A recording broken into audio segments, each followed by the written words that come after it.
O livro ele tem 50 reflexões que tem um desafio. Eu não vou fazer críticas a outros livros, mas eu vi que ficou famoso um livro na nação de devocionais e praticamente todo mundo que tem vida com Deus escassa, digamos, ou tem vida com Deus de vez em quando, compra aquele livro para todos os dias ter, sei lá se é uma sessão de encontro com Deus, e aí ele abre o Café com o Destino, não o Café com Deus Pai, e aí todos os dias lê e está tudo bem, está resolvido, já tive meu tempo com Deus e vamos seguir o dia, e aí a gente esquece que é cristão e a gente esquece de tudo que Deus vem fazendo. Bom, minha vida nunca foi guiada por isso, nunca fui movido por isso, então sempre fui movido por o desafio de transformar pessoas, e com isso eu quero falar um pouco sobre ele. Esse livro ele tem 50 reflexões, que são 50 perguntas. A intenção desse livro é fazer 50 perguntas para que você, ao término das 50 perguntas, você pense, cara, eu preciso mudar. Que ao término de cada dia você olhe para você mesmo e diga assim: eu não posso continuar quem eu sou, eu preciso ser diferente. A minha vida, ela é um mote para pessoas serem transformadas. A minha vida, ela é um motivo para as pessoas serem transformadas. Então não espera aqui que eu vá te dizer coisas que você vai terminar o dia chorando e dizendo assim: ai, que coisa maravilhosa é o livro do pastor. Provavelmente alguns vão olhar e vão dizer assim: caramba, mas para que falar desse jeito? Mas por que assim? Ai, me senti desconfortável. É exatamente isso que eu quero. É que ao ler cada uma das reflexões você se sinta desconfortável. Você sinta que você está buscando em um caminho diferente daquele que Deus programou. Ou de repente que você olhe para isso e você diga: caramba, eu estou no caminho, eu estou me sentindo desafiado a ir além. Então esse livro ele tem esse sentimento, ele tem esse desejo. Antes de começar essa pregação, que vai ser a número 2, para você que comprou o livro aí, você que não comprou vai comprar no final, ou sei lá, não vai conseguir comprar. Esse livro também quero dizer que nunca foi sobre dinheiro, tá, gente? Foi muito difícil de fazer esse livro, muito difícil, porque é muito mais fácil hoje. Eu estou sentindo só o retorno. Se puder vir aqui e ouvir comigo, eu estou me sentindo dentro de uma caixa assim, tá estranho. Mas nunca foi sobre dinheiro, e esse livro, cara, eu não tenho a intenção de que vocês olhem para ele e que vocês pensem que eu estou faturando com isso. Nunca foi essa a intenção, mas foi um sacrifício gigantesco, porque fazer um livro hoje no Brasil, meu amigo, minha amiga, é quase inviável. Fazer um livro no Brasil sem ser dono das grandes editoras ou sem ser um contratado das grandes editoras é quase inviável. Você pode olhar esse livro, ele custa R$60, você dizer assim: pô, mas 60 vai encher o bolso. Cara, está praticamente tudo em custo aqui. Praticamente tudo desse livro é custo. Para não dizer que eu não vou ganhar nada, eu vou ganhar uma merreca. Mas a ideia é transformar pessoas, é gerar vida nas pessoas através dele. Antes de começar, eu quero te dizer algo. Semana passada, eu acho que foi que eu preguei em Santos, foi, né, Elidiane? Semana passada? Retrasada? Foi retrasada? Retrasada. Eu preguei em Santos e botei a roupa mais bonitinha que eu tinha, a roupa mais da hora, me arrumei, levantei cedo, fui para a praia às 7 da manhã, para ter um tempo de busca no Senhor. Saí da praia ali, movido pelo que Deus vinha falando, pelo sentimento do que Deus vinha gerando na minha vida. Cheguei no apartamento, no Airbnb, para tomar banho, me arrumei, fiz a barba, botei a minha camisa, arrumei a minha roupa. Pô, quando vou sair, só faltava algo. Vou pegar meu tênis está no carro, para ir para a igreja cedinho, porque lá o pastor, se tu chegar atrasado, é como um sacrilégio que tu está fazendo. Eu amo ele, e uma das coisas que eu amo nele é isso, o compromisso. E aí cheguei no carro, pedi o carro na garagem ali, que ficava no estacionamento da garagem. Cheguei no carro. Quando cheguei no carro, abri o porta-mala, não estava ali os tênis. Puxa vida, vou lá dentro do carro. Cheguei embaixo do carro, não estavam os tênis. Eu digo, cara, roubaram meus tênis. ou eu perdi meus tênis. Não é possível. Mandei uma mensagem para o pastor Eric e disse: pastor, vou precisar dar uma passadinha no shopping e comprar um tênis, porque eu estou sem tênis, eu só trouxe um, e eu perdi meu tênis ou roubaram meu tênis. E tu imagina, como é que tu vai para uma igreja daquela, com a roupinha da hora, arrumadinho, e sem tênis, de Havaiana? Eu estava de Havaiana, e Havaiana ainda. Que o Brasil, né, está nessa revolução.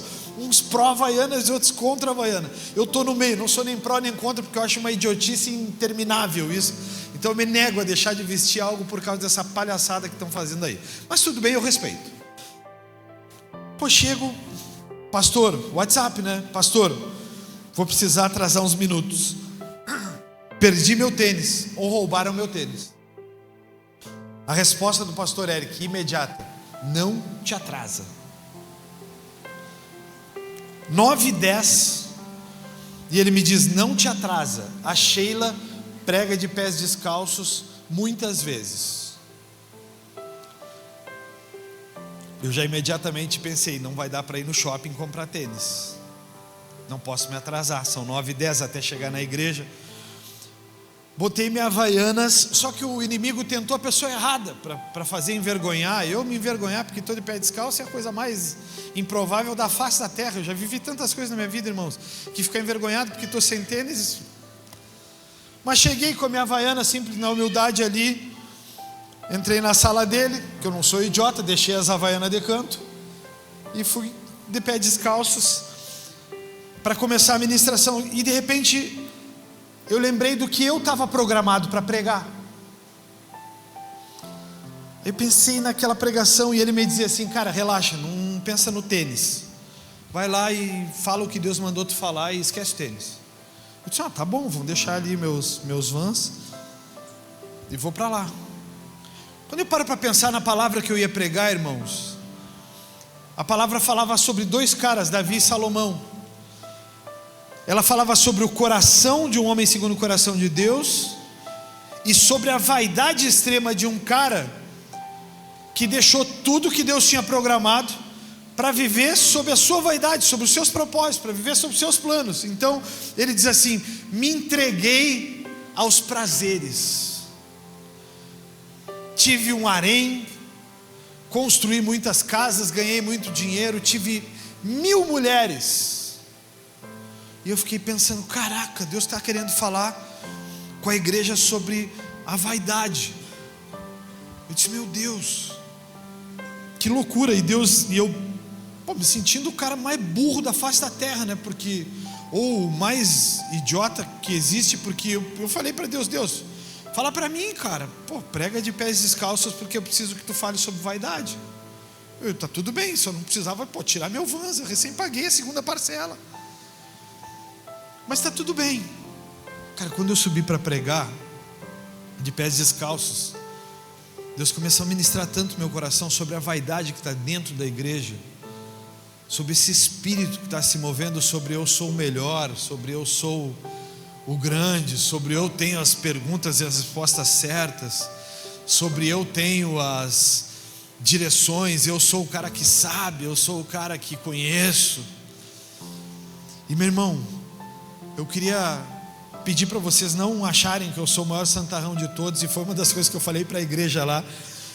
De repente vocês estão olhando para mim, estão achando que eu sou o santarrão, porque eu vou pregar de pés descalços, mas na verdade eu esqueci, eu perdi o tênis. Cara, quando acabou o culto, a Julie mandou uma mensagem para o Airbnb que a gente tinha ficado anteriormente. A Julie disse: por acaso não ficou o tênis do meu pai aí? E o cara disse: ficou o tênis do teu pai. Claro que eles iam pegar o tênis para ele, se a gente não lembra, logicamente. O tênis estava lá. Então, mais uma vez, eu não queria que você ficasse me sentindo o santarrão, mas eu vou pregar de pés descalços, porque Deus tem falado muito comigo sobre vaidade. E uma das coisas que Deus tem falado é que os meus pés são os pés daqueles que anunciam as boas novas. Então eu queria muito que vocês entendessem isso de forma muito singela. Não é um ato de que eu estou fazendo um jejum ou coisa do gênero. Não, eu estou querendo mesmo passar esses próximos dias e todo esse mês de fevereiro deixando essa palavra falar o meu coração e deixando falar ao coração daqueles que vão passar por aqui para pregar. Eles vão pregar descalços, porque toda vez que vocês olharem para os meus pés, vocês vão lembrar que a vaidade consumiu Salomão, que a vaidade do ser e do saber, a vaidade do pensar consumiu o homem mais sábio da história da humanidade. Você pode dizer essa frase comigo: o homem mais sábio da história da humanidade pereceu por causa da sua vaidade. Então eu não quero que você fique me achando santarrão, mas eu quero que toda vez que você olhar para os meus pés, você lembre: a vaidade consumiu o mais sábio, ela pode consumir qualquer um. Amém? Falado tudo isso, eu quero fazer uma síntese de quem eu sou para vocês, mesmo que vocês me conheçam, para vocês entenderem os motivos do porquê esse livro nasceu, e para vocês entenderem o motivo do que é a reflexão número 2, que o título dela é Permaneça, não desista. Não fiz a número 1 porque o livro ele não tem uma lógica, não tem uma sequência, mas ele tem uma intenção, que é te transformar, porque eu já fui transformado de dentro para fora pelo que eu estava escrevendo. Meu nome então é Fabiano Sarmentos Carduelli, eu tenho 49 anos, embora que eu reconheça que o corpinho é de 25, a mente é de 70 pela sabedoria. E aí eu olhei para os meus pés e lembrei da vaidade, então eu retiro tudo isso. Estou com 49 e tudo está com 49, o corpinho e a mente está com 49 também. Mas eu tenho 49 anos, eu sou formado em marketing e propaganda, em gestão e recursos humanos. Eu sou convertido há 30 anos. Sou pastor há praticamente 11 anos. Eu tenho 3 filhos. A filha mais velha, a joia mais rara da minha riqueza, que é a Julie, que tem 26 anos. 27, 26. Tem o Samuel, que estaria hoje com 17. Ajuda, não fica olhando para o lado agora. 18 faria em julho. E o Gael, que faria 3 agora, em abril. Mas eu sou esse mesmo Fabiano que há 7 anos atrás passou pela maior crise da sua vida. E por isso esse é o mote da minha vida: o permaneça e não desista. Eu sou o mesmo Fabiano de 7 anos atrás, mas eu não sou o mesmo Fabiano dos 7 anos anteriores. Eu digo para todo mundo que me cerca que o Fabiano de 7 anos atrás, ou de um dia anterior a esses 7 anos da ida do Samuel para a eternidade, esse Fabiano ele não existe mais. Aquele Fabiano que existia dentro de mim, dos 42 anos para trás, aquele Fabiano, ele foi enterrado. Aquele Fabiano, ele foi deixado para trás. Porque coisas de dentro de mim morreram. Porque sentimentos de dentro de mim morreram. E eu não quero que você fique triste, mas se você quiser chorar junto comigo, está tudo bem, porque a gente é uma família. E aí você vai entender por que dessa introdução. Mas o Fabiano de 7 anos atrás, ele enterrou muitas coisas. Dentro das muitas coisas que esse Fabiano enterrou, foi essa vaidade do ser e do saber. Quando eu precisei fazer a oração, entregando meu filho a Deus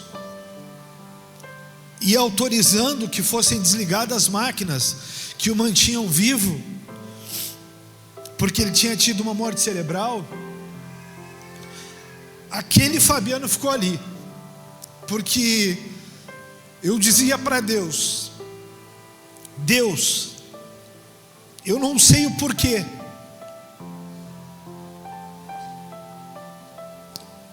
eu não entendo os motivos de o Senhor, de forma tão precoce, tirar de mim uma das minhas joias mais preciosas.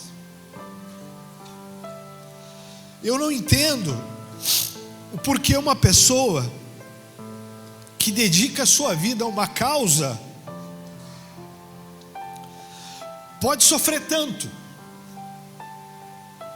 Eu não entendo por que uma pessoa que se dedica acaba tendo perdas. E aí, dei continuidade no que deveria ser feito.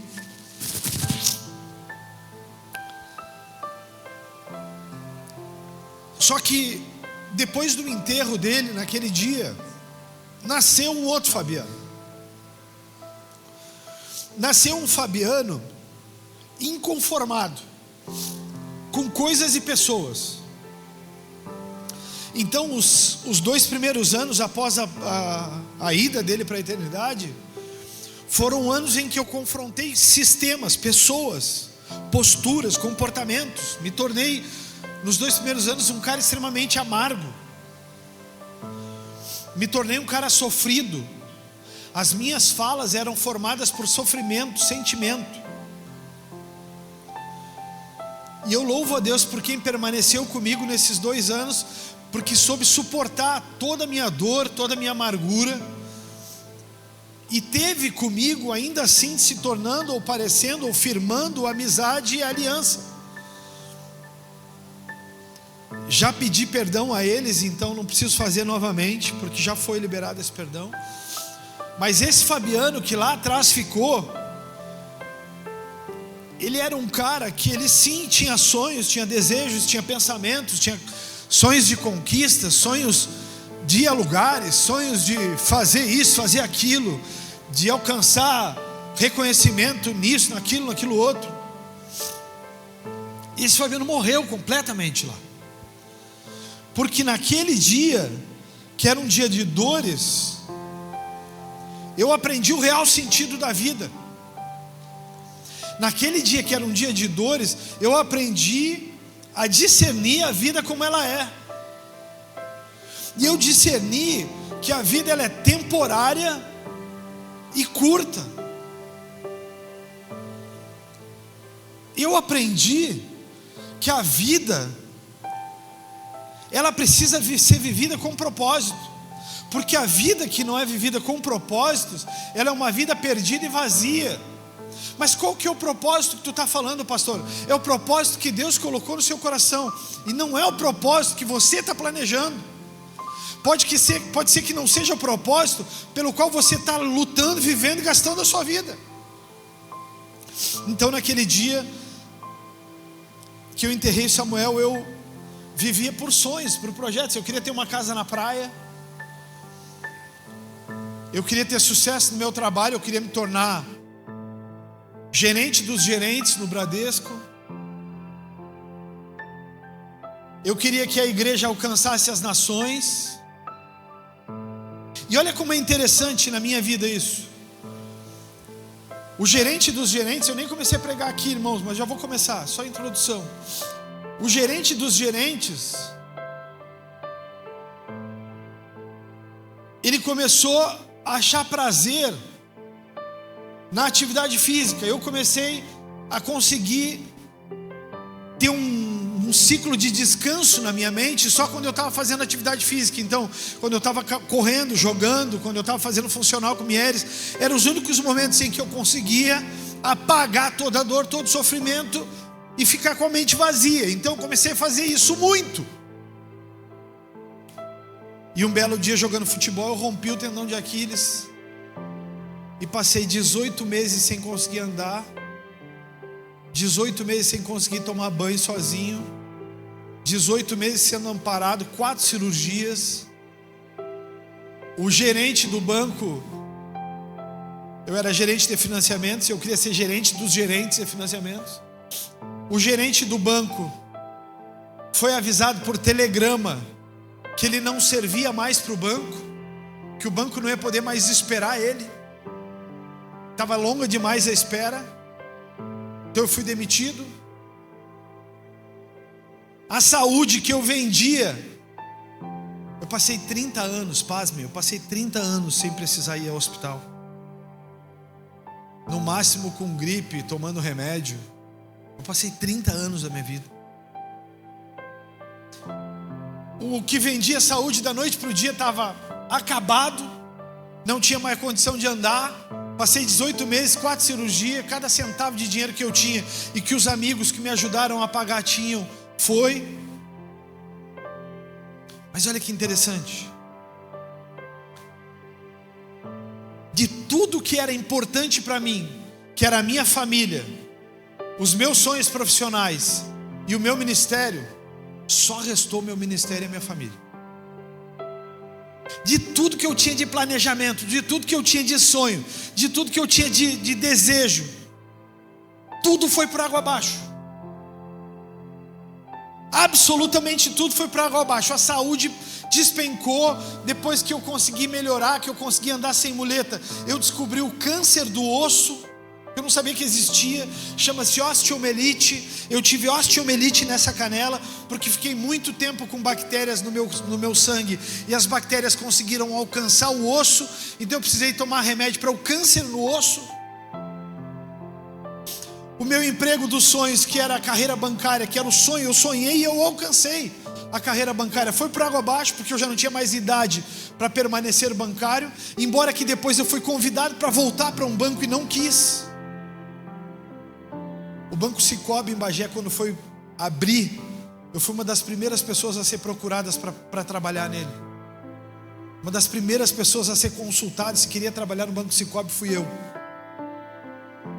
Mas eu tinha entendido o propósito da vida e tive que dizer não.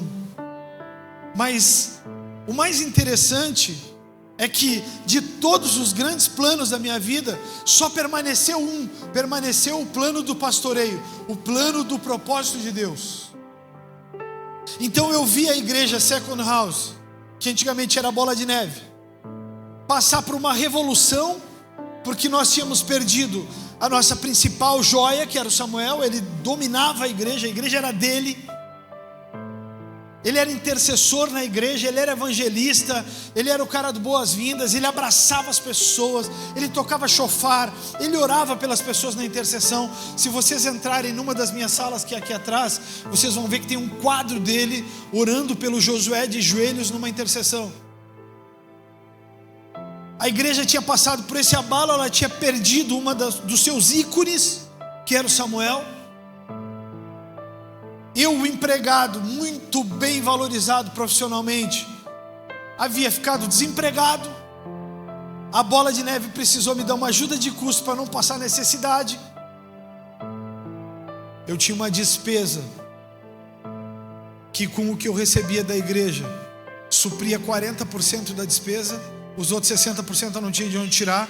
Então eu tive que ir para dentro da minha casa, pegar um papel e uma caneta e começar a riscar tudo. Netflix, não. Celular, vou vender. Plano de internet, nós vamos diminuir para o mais barato. Carro, nós vamos vender. Academia, não. Futebol por semana, se tiver que pagar, não. E a gente começou a tirar. E tirar. Julie não vai mais fazer isso, Lidiane não vai mais para aquilo. Nós vamos começar a fazer uma alimentação mais em casa, nós vamos tirar todos os luxos que nós tínhamos, e nós começamos a viver assim. Mas impressionantemente a igreja começou a crescer. A igreja começou a dar um boom. Nós já não tínhamos mais lugar para botar as pessoas na Marechal Floriano, que era a igreja anterior.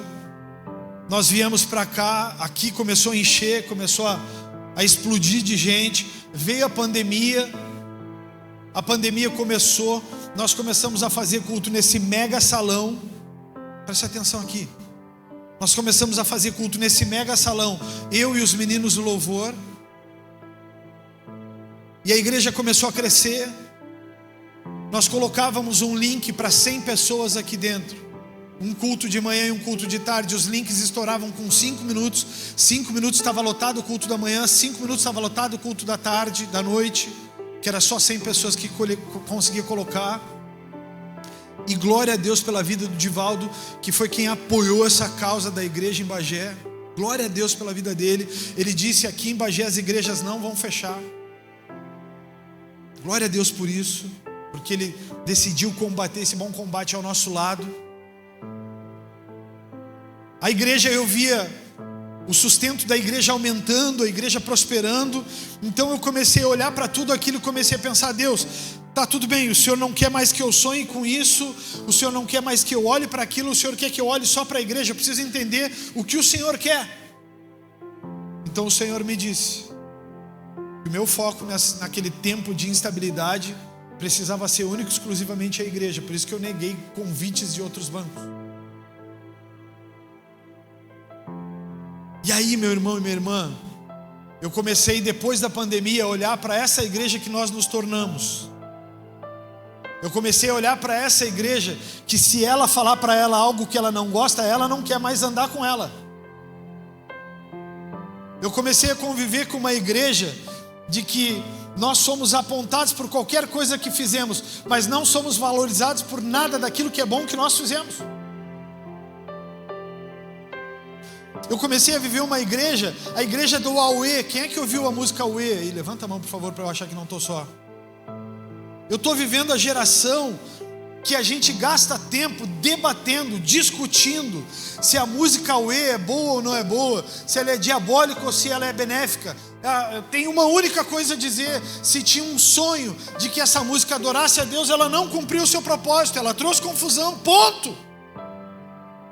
E não é sobre isso que nós precisamos gastar tempo batendo no cara, porque agora tu viu a guia no pescoço, tu viu que ele estava tocando música secular no outro lugar, tu viu que ele estava fazendo, vivendo. Nós vamos crucificar mais um Cristo? Vamos ou não vamos, igreja? Não. Chega desse auê. Não quer ouvir a música? Não ouve. Mas chega desse auê. Mas eu comecei a viver essa igreja. E essa igreja começou a me colocar em parafuso. E aí eu comecei a ouvir o livro, a ver as pessoas, cara. E quem lê esse livro, que está sendo lançado hoje, vai perceber que as primeiras páginas desse livro não são devocionais. As primeiras páginas desse livro são te dizendo: nunca troque a Bíblia por qualquer outra coisa ou por qualquer outro devocional. Não deixe de ler a Bíblia para ler o meu livro. Isso que está escrito aqui dentro. Não deixa de abrir a Bíblia. Se tu não tiver tempo, não leia o livro, leia a Bíblia. Está escrito aqui. Porque eu comecei a ver as pessoas abrindo o Café com Deus Pai. E lá no Café com Deus Pai tem um versículo. E esse um versículo, ele traz alguns benefícios bíblicos. Ele traz algumas benesses da vida cristã. Ele traz alguns favores da vida cristã. E eu comecei a dizer para ele: Jenny, eu não quero isso. Eu quero que quando tu leia isso, tu olhe para dentro de ti e tu saiba que tem algo muito melhor e alguém muito melhor aqui dentro de ti do que apenas essa pessoa que tu está vivendo e sendo. Então eu escrevi o meu terceiro livro, Diário de uma Jornada de Fé. E um dos devocionais que tem dentro do Diário de uma Jornada de Fé é o Permaneça, Não Desista, que é o número 2. Se você está com o livro aí, por favor, abra. Vai ser maravilhoso ver vocês acompanhando. Estou me sentindo como um padre, pedindo para vocês abrirem no sermão 19. Se é que é isso, eu não sei se é assim que funciona. Mas sei que tem uns livrinhos lá. Se eu tivesse dinheiro, eu ia botar um livro em cada cadeira todo domingo, para vocês acompanharem. Mas o Permaneça, Não Desista, ele é o mote da minha vida, é a maneira como eu vivo. Porque lá, quando eu perdi a joia mais rara, ou uma das joias mais raras da minha riqueza, do meu tesouro, eu tinha uma opção: permanecer ou não.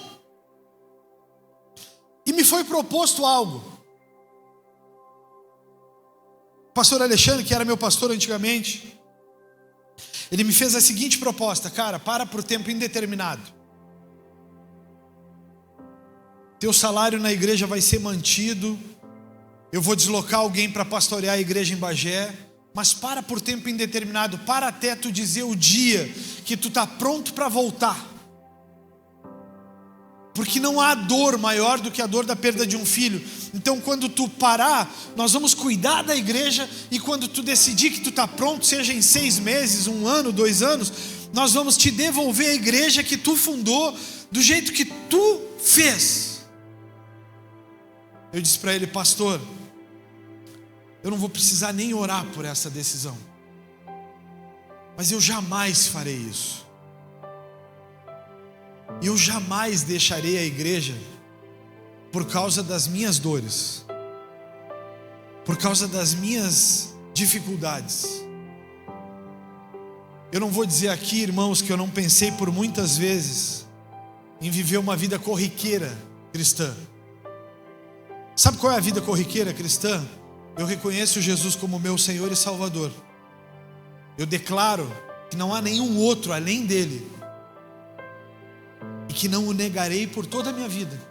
É suficiente para estar salvo. Eu pensei nessa vida.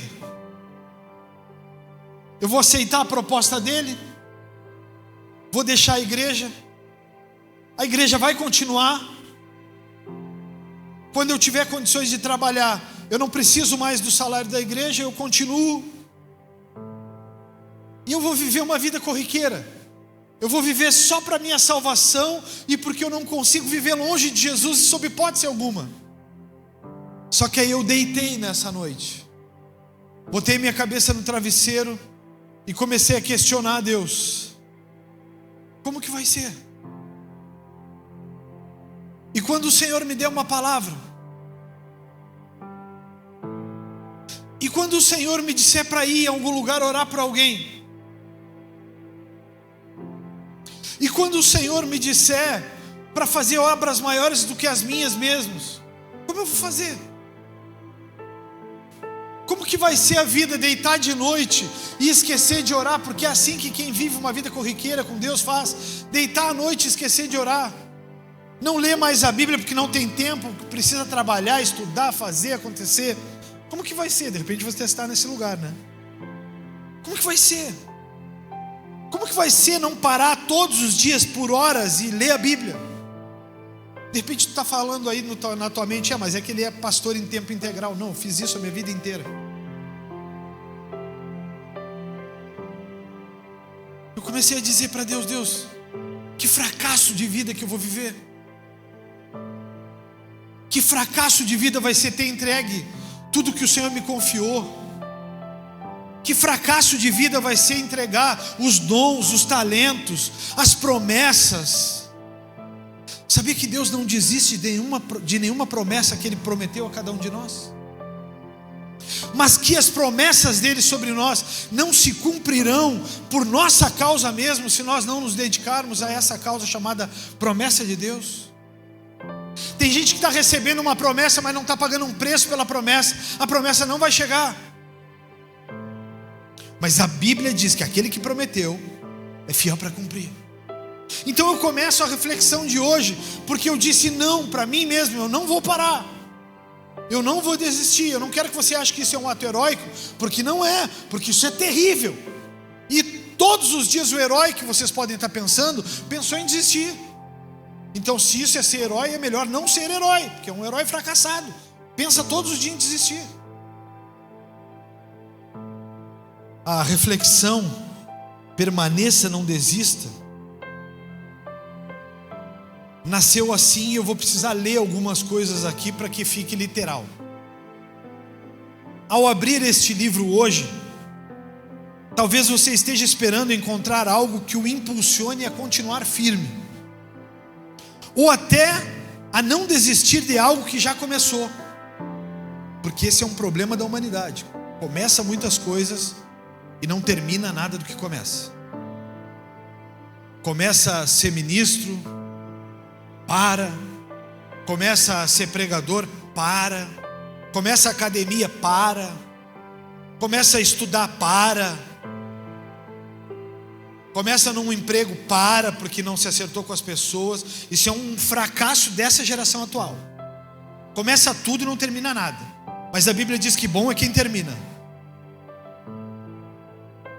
De repente você pode estar sendo impulsionado a continuar firme ou até não desistir de algo que já começou.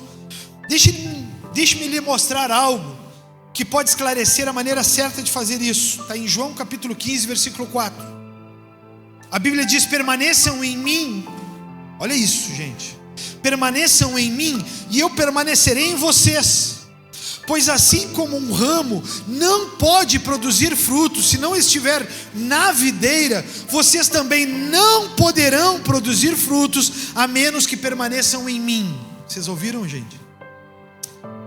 Agora quem é crente aqui há mais de um ano, levanta a mão bem alto, por favor. Há mais de um ano. Eu só vou desconsiderar os que são há menos de um ano.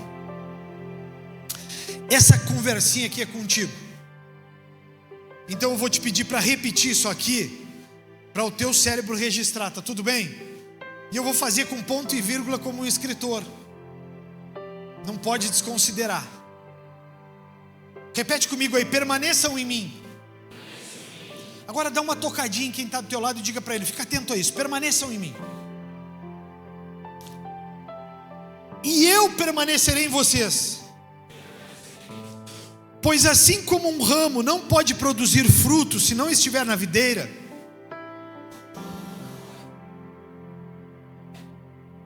vocês também, cutuca quem está do teu lado e diz: vocês também não poderão produzir frutos a menos que permaneçam em mim. Dava para parar por aqui, porque tem muita gente dedicando toda a sua vida a conquistas profissionais apenas, deixando de lado a videira.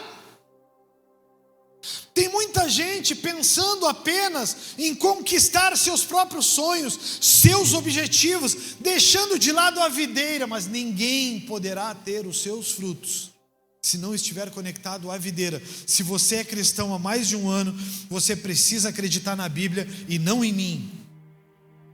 É a Bíblia que está dizendo. Permanecer em mim. O grande desafio deste dia de devocional será olhar para uma obra maior do que você mesmo. Permanecer em Cristo pode exigir abrir mão de algumas coisas nossas e de certas exigências nossas em favor de algo muito maior do que nós. Eu vou repetir o trecho bíblico, porque vocês não podem esquecer dele jamais, daqui para frente. Permaneçam em mim e eu permanecerei em vocês, nos teus sonhos, nos teus projetos. Permaneçam em mim e eu permanecerei te ajudando a conquistar aquilo que eu plantei em teu coração. Permaneçam em mim. Pois assim como um ramo não pode produzir frutos se não estiver na videira, vocês também não poderão produzir frutos a menos que permaneçam em mim, nele. De repente você está achando duro demais abrir coisas pessoais para viver o projeto de Deus e o sonho de Deus ou o desejo de Deus, porque para você ocupar cargos, fazer coisas, você vai ter que negligenciar da sua vida com Deus, você vai ter que negligenciar do seu servir a Deus. Você está se desconectando da videira para se conectar a uma videira que é infrutífera, que é a videira desse mundo. Por isso esse livro não se chama Café com Deus Pai, ou como muitos sugeriram, chimarrando com Deus Pai para pegar a onda daquele cara, que eu admiro, tá? Ele é um evangelista nato. Ele conseguiu alcançar milhares, centenas de milhares de pessoas de forma brilhante, porém com um evangelho de boas obras apenas, com um evangelho, não dá para dizer nefasto, mas com um evangelho que facilita a vida de quem não pode ter a vida facilitada. Eu escrevi o Diário de uma Jornada de Fé, pensando que você, ao se acordar, ao ler isso, você vai ter que dizer assim: caraca, como que eu vou viver só para o meu trabalho, meu irmão? Se eu estou me desconectando da videira, e com isso eu vou morrer. Porque o fruto desconectado da videira, ele só serve para ser consumido. E o diabo vai consumir esse fruto. Vocês ainda estão aqui ou não? Está duro demais o evangelho aqui. Ah, meu irmão e minha irmã, já parou para pensar que sua família, sua igreja, seus filhos podem representar algo muito maior do que simplesmente viver para si mesmo? Ontem o Brasil perdeu um dos influencers mais celebrados, que eu particularmente gostava muito, Henrique Maderite. Cara feliz, alegre, cara pra cima, bom vivan. Cara que tu olhava e levantava, que chegava aquela sexta-feira, é claro que ele estava sempre com uma cerveja na mão, né? Porque ele era patrocinado por uma cervejeira, mas tu olhava e tu desconsiderava a cerveja, e tu pensava numa água, e tu ficava pensando, caraca, sextou. Meu irmão, agora a gente vai poder ficar em casa, bater papo, jogar bola, conversar com a esposa, olhar filme.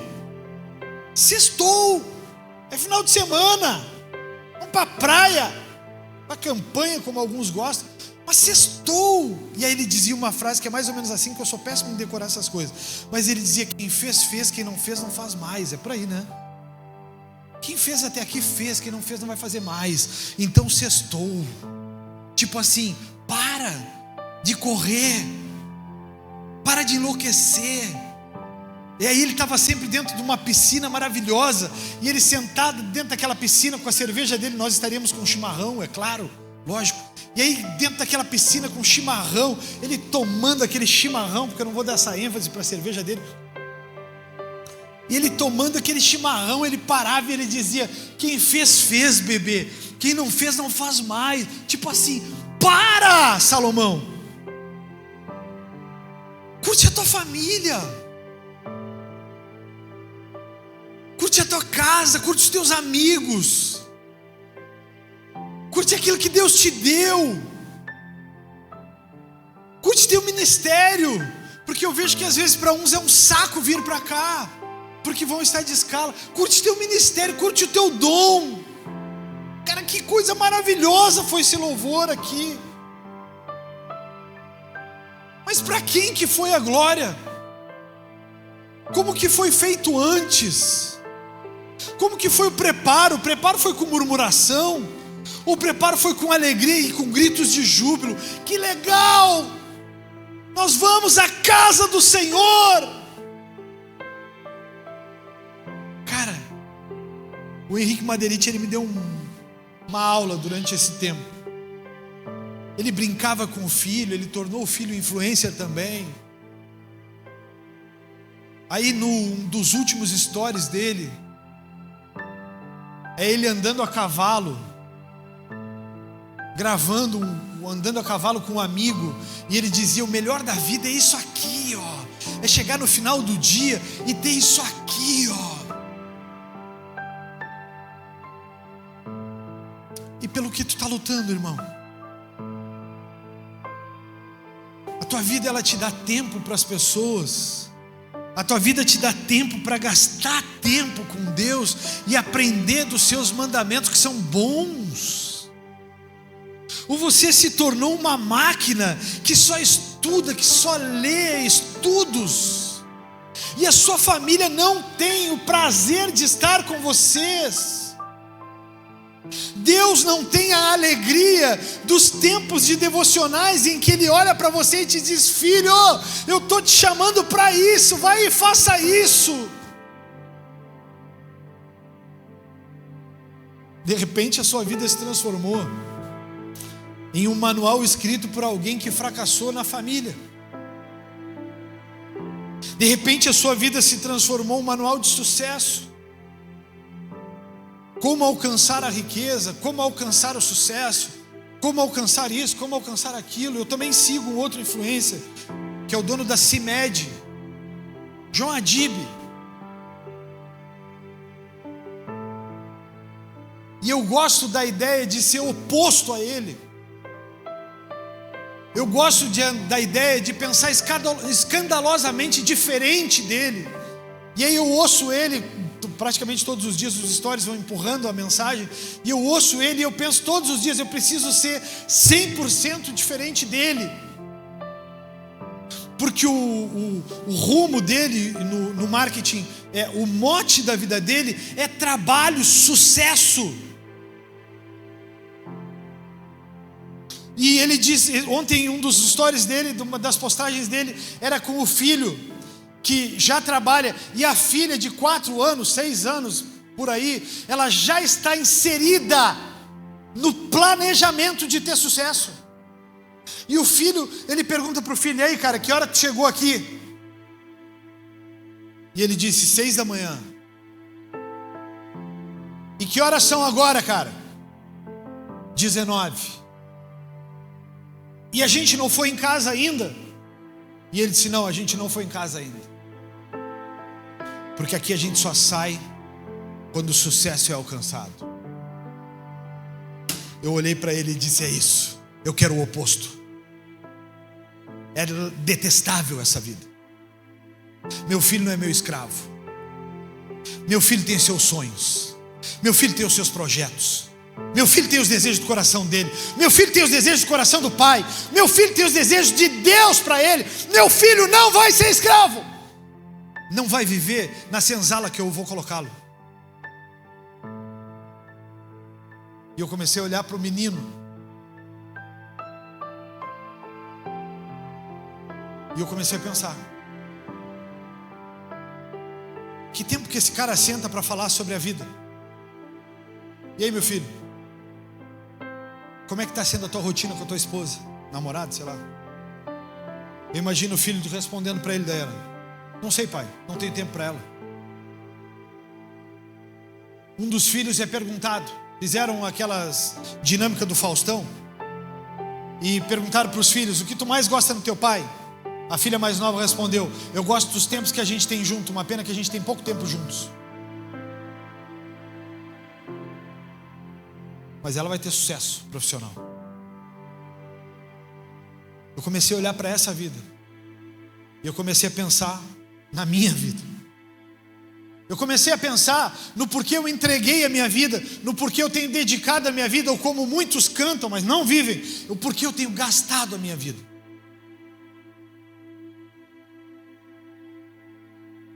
Eu comecei a pensar. Essa semana a gente chegou de viagem, e aí foi visitar uns amigos, e nós saímos da casa desses amigos à meia-noite. Amigos? Chester e a Maiara, diáconos aqui, líderes. E no outro dia eu cheguei em casa, a Elidiane estava com uma carinha caída. Cheguei em casa, não, estava em casa, e olhei para ela e fiquei perguntando, porque eu sou daquele chato que pergunto 600 vezes: o que aconteceu, o que aconteceu, o que aconteceu, o que aconteceu, por que está assim, por que está assim, por que está assim. E ela responde sempre a mesma coisa, ela é tão chata quanto. Ela responde: eu estou bem, está tudo bem, está tudo bem, está tudo bem, está tudo bem. Aí tu olha para a cara dela, e a cara dela é de um funeral. Aí tu pergunta: o que tu tem, o que tu tem, o que tu tem? Ela diz: não tenho nada, não tenho nada, não tenho nada. Aí eu perguntei: o que tu tem, o que tu tem, o que tu tem? E ela: nada, nada, nada, nada. Aí de repente eu disse uma frase para ela, icônica: eu te conheço há 27 anos. Eu deito e acordo contigo há 26. Faz 26 anos que eu deito e acordo contigo. Então, tem algo. E ela olhou para mim e me disse assim: eu estou cansada. Eu olhei para ela e pensei: mas tu acabou de vir da praia. A praia descansa até defunto. Ela disse: não, estou cansada. Ela me deu uma mensagem. Ela me disse algo com uma frase: eu preciso diminuir a intensidade dela.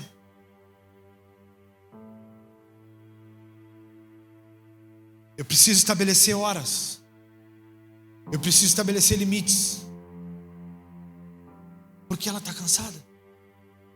E o que mais importa para mim é ela e a Julie, a minha família.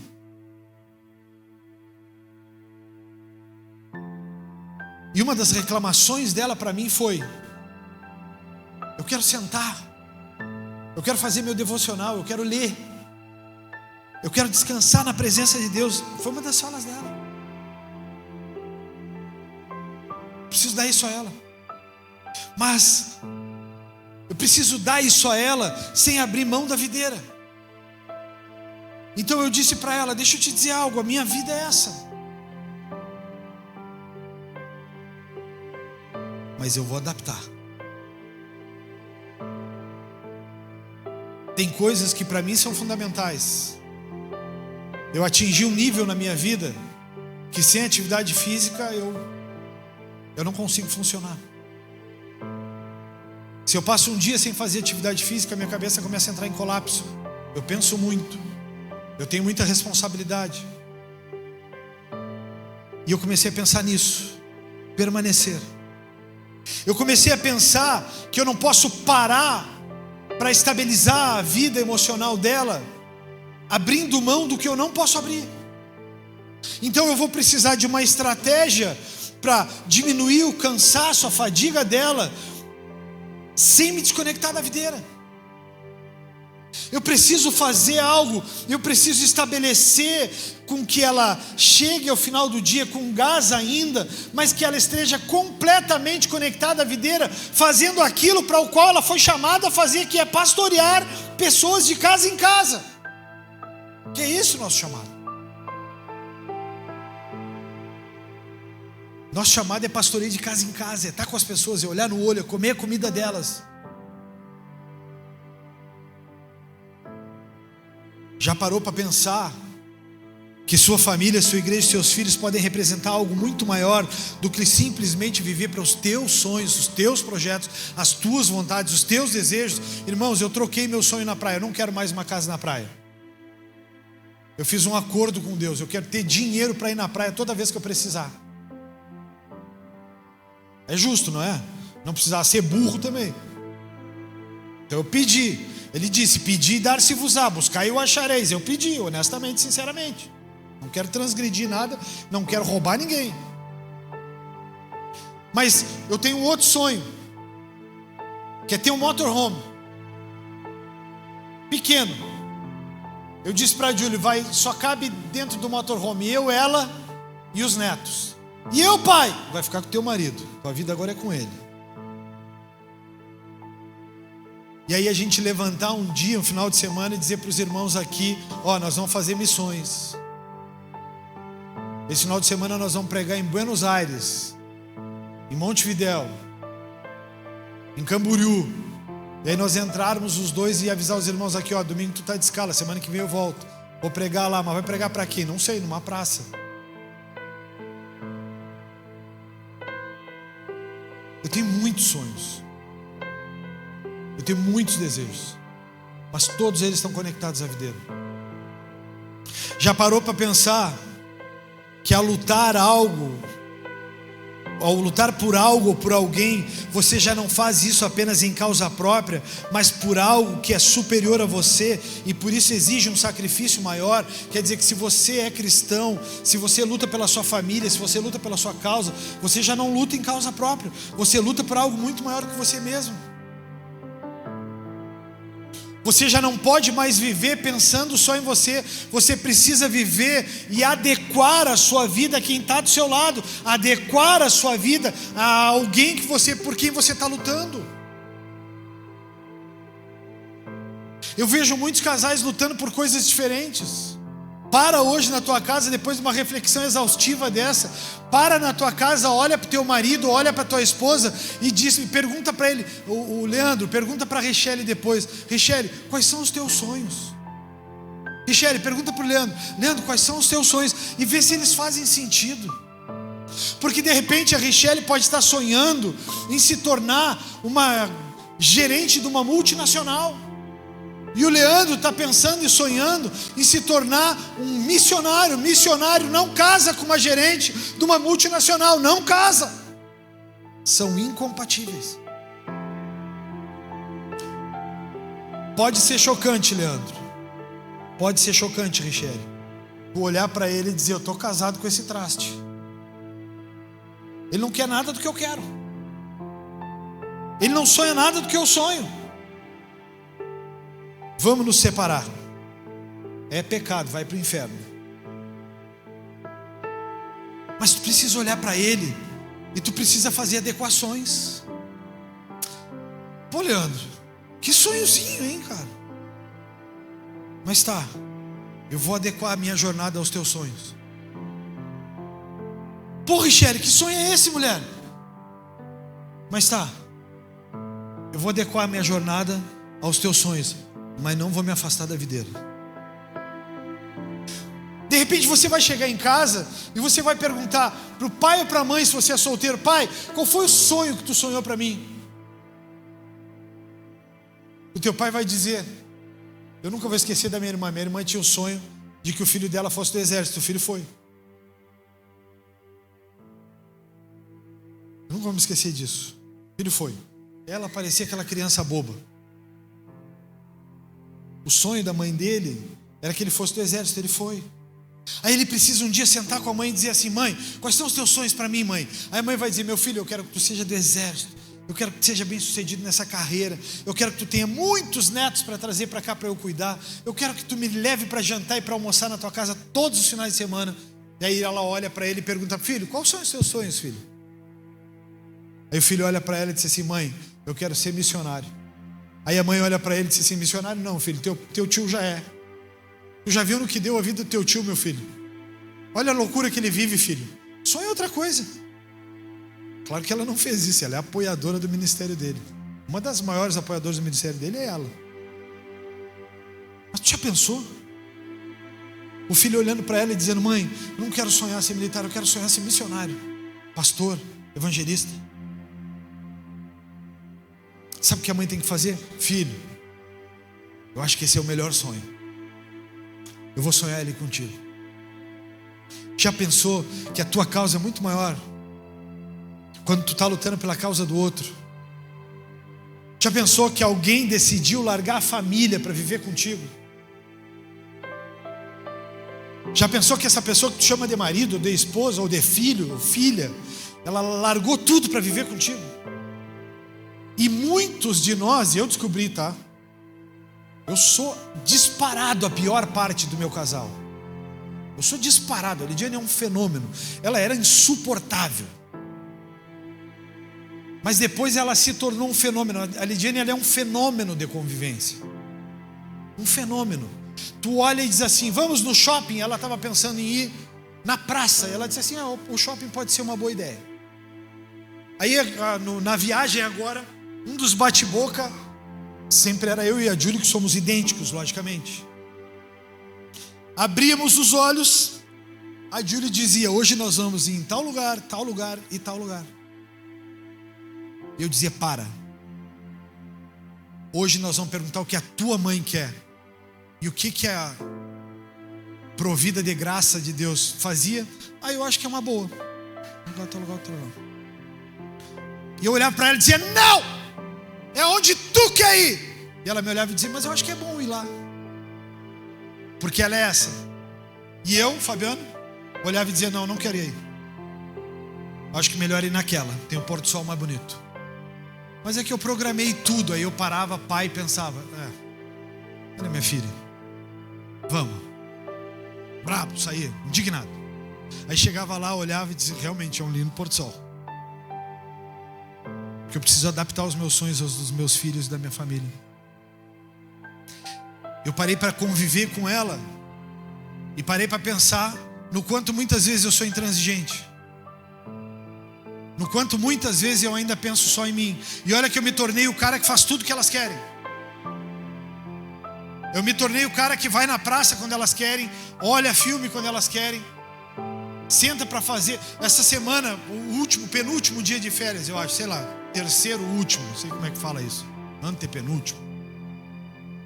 Eu sentei e fiz o cenário perfeito. G, consegue uma cadeira para mim? Eu sentei e fiz o cenário perfeito. Eu tenho certeza que vocês vão lembrar dessa foto no meu Instagram. Ela queria, obrigado, G. Ela queria ir num lugar para tirar foto. No meu celular deve ter 650 fotos dela. Só que aí eu disse para ela: eu não quero tirar foto, eu odeio tirar foto. E ela disse assim para mim: tá, eu vou lá. Aí, irmãos, eu pedi uma água de coco. Eu amo água de coco e aceito críticas. Botei uma água de coco na mesa. Sentei de frente para o mar para contemplar. E fiquei ali, cara, dizendo para Deus: Deus, que dia perfeito. Mas, irmãos, o diabo ele é tão astuto que eu acho que não levou 5 minutos. Ela bateu no meu ombro. E eu pensei: não é possível. Ela olhou, bateu no meu ombro e disse assim: vamos tirar foto comigo. Eu não respondi, Walifer, eu não respondi. Eu só olhei para ela e fiz assim, ó.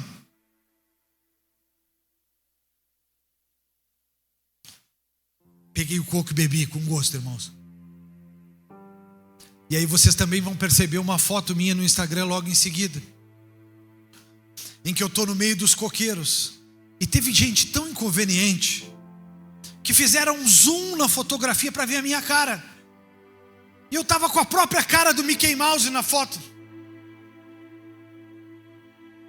Eu queria ficar tomando água de coco, sentado, desfrutando do que para mim era o cenário perfeito. E eu, irmãos, eu tirei umas 100 fotos com ela. E lá na minha casa tem a foto do beijinho. Tu precisa fazer aquela foto patética sempre. Se virar figurinha é pecado. Eu amaldiçoo quem fizer. Mas eu parava para pensar, eu dizia: Lidiane, o coco, cara, olha para a maravilha do mar que está na tua frente. Senta, mulher, e contempla. E ela começa assim, parece que está fazendo xixi nas calças. Eu quero tirar foto. Eu quero tirar foto. A Duda tinha ido viajar comigo. Aí a Duda diz assim para mim: vai tirar foto com ela. Eu olhava para ela e dizia: fica quieta. Aí eu fui.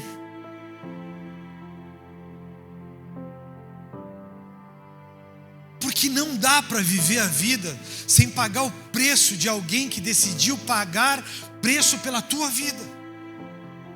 Não dá para viver a vida e tirar alguém da família, do seio familiar, da casa, para dizer que vai viver o resto dos dias ao teu lado, sem que tu pague um preço pelo resto dos teus dias por essa pessoa.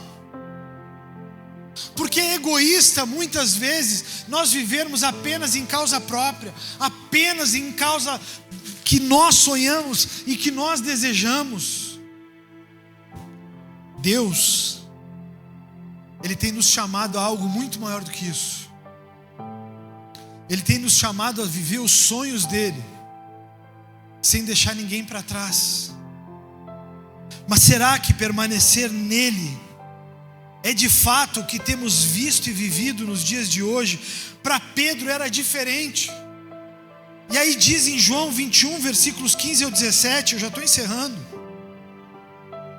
A Bíblia diz em João 21, do 15 a 17, diz assim: depois de terem comido, perguntou Jesus a Simão Pedro: Simão, filho de João, amas-me mais do que os outros? Ele respondeu: sim, Senhor, tu sabes que te amo.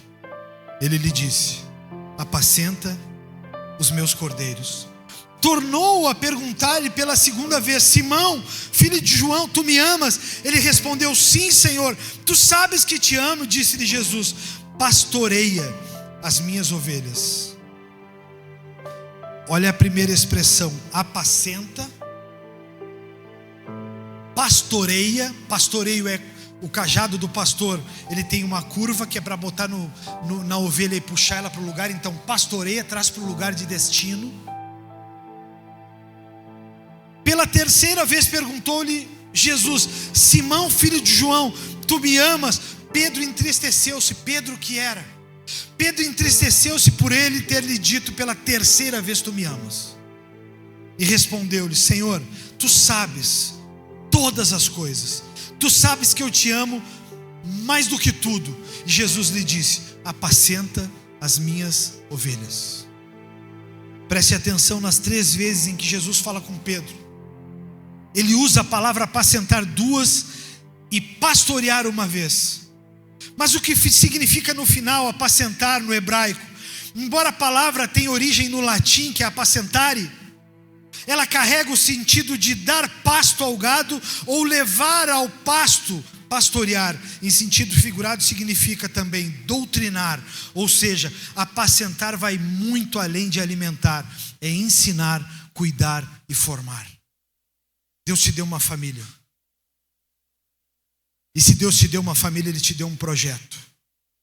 De repente Jesus pode estar te perguntando hoje: Mateus, tu me amas? E tu pode estar dizendo a Ele: Mateus, eu te amo, Senhor. E Ele está te dizendo: apacenta as minhas ovelhas. De repente você está perguntando, Deus pode estar te perguntando: maninho, tu me amas? E tu está dizendo: mas Deus, eu te amo. Então Ele está dizendo: apacenta as minhas ovelhas. E sabe o que Ele está dizendo?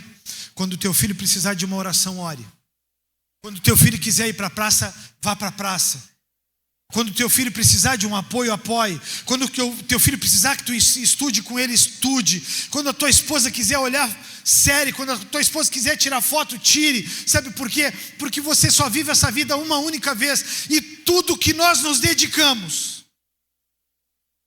a projetos que não são os projetos de Deus para nós, esses projetos têm donos. E o dono coloca fim nele a hora que ele quiser. Chegou aqui agora 2 grandes amigos. E essa amiga participou da minha vida de uma forma literal. Eu fiquei com muito medo de como tu ia ler essas frases no livro, porque ela mandou uma foto para mim: estou lendo o teu livro agora na praia. Eu pensei, eu queria estar aí do teu lado te ensinando, mostrando. Mas essa amiga, ela passou por um processo também.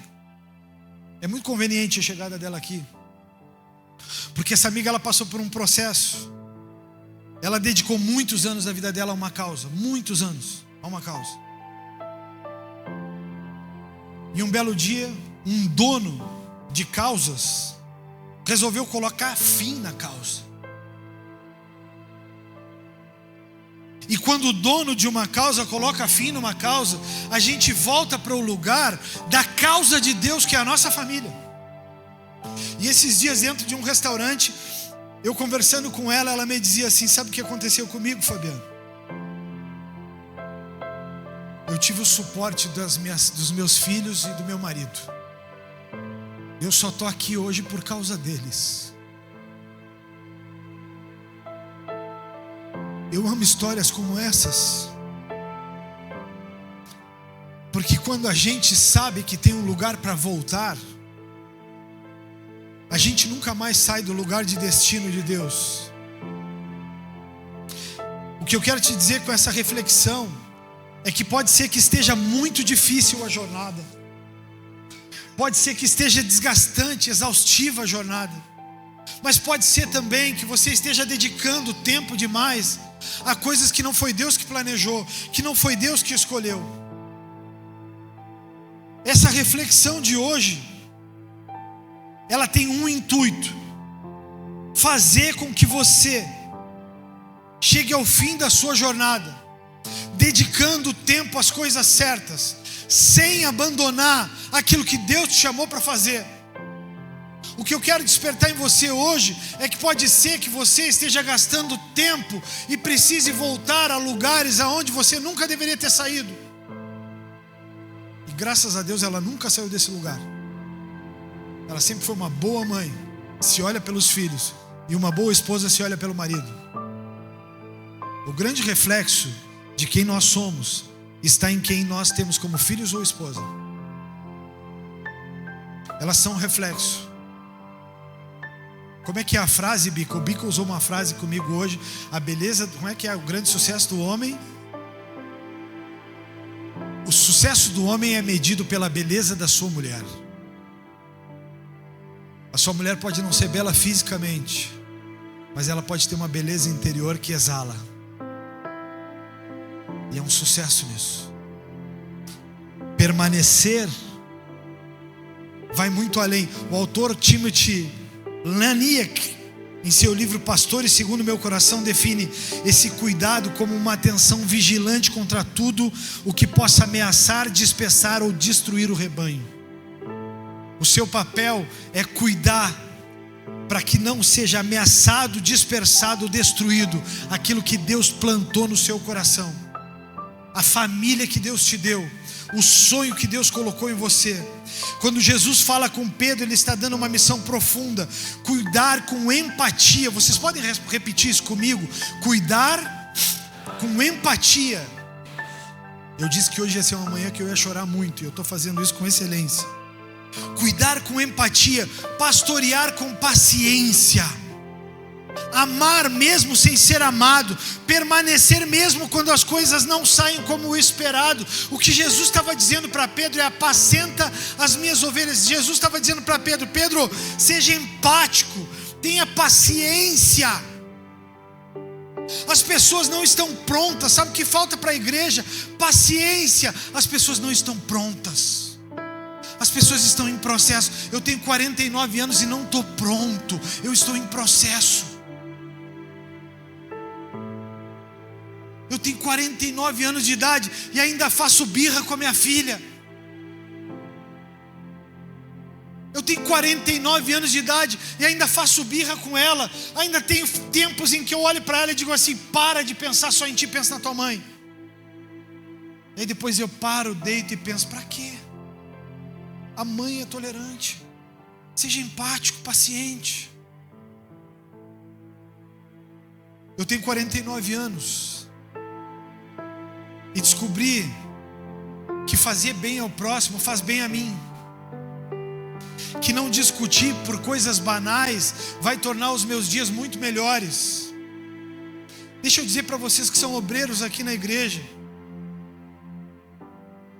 eu descobri algo: que fazer isso aqui com amor traz saúde física e emocional para todos nós, mas que fazer isso aqui com fardo destrói todos os melhores sonhos que temos. Porque rouba a nossa energia, a sua discussão, a sua reclamação, o seu pouco caso. Quando Jesus fala com Pedro, Ele está dizendo a Pedro que para que uma obra maior do que você mesmo seja bem sucedida, será necessário permanecer ligado à videira chamada Jesus. Afinal, quando se tira os olhos da missão, corre-se o risco de perdê-la de vista, e assim como a ovelha sem pastor, acabar se dispersando também. João 15,6 diz: se alguém não permanecer em mim, não será como o ramo que é jogado fora e seca. Se alguém não permanecer em mim, será como o ramo que é jogado fora e seca. Tais ramos são apanhados, lançados ao fogo e queimados. O segredo para dar certo: tornar-se amigo de Deus e lute pela causa de Deus. Quando você abraça o que é eterno, o céu luta por você. João 15,13 diz: não existe amor maior do que dar a vida por seus amigos. Vocês serão meus amigos se fizerem o que ordeno. Já não os chamo de escravos, pois o Senhor não faz confidências a seus escravos. Agora vocês são meus amigos, pois eu lhes disse tudo o que o Pai me disse. A esperança tem duas filhas lindas: a indignação e a coragem, dizia Agostinho. A indignação nos ensina a não aceitar as coisas como estão, a coragem a mudá-las. A esperança tem duas filhas lindas. Você pode sair daqui indignado e corajoso, porque as duas vão produzir algo. A indignação não vai te deixar sair daqui como você chegou. A indignação não vai deixar você continuar como estava. E a coragem vai ser o motor para a mudança a partir de hoje.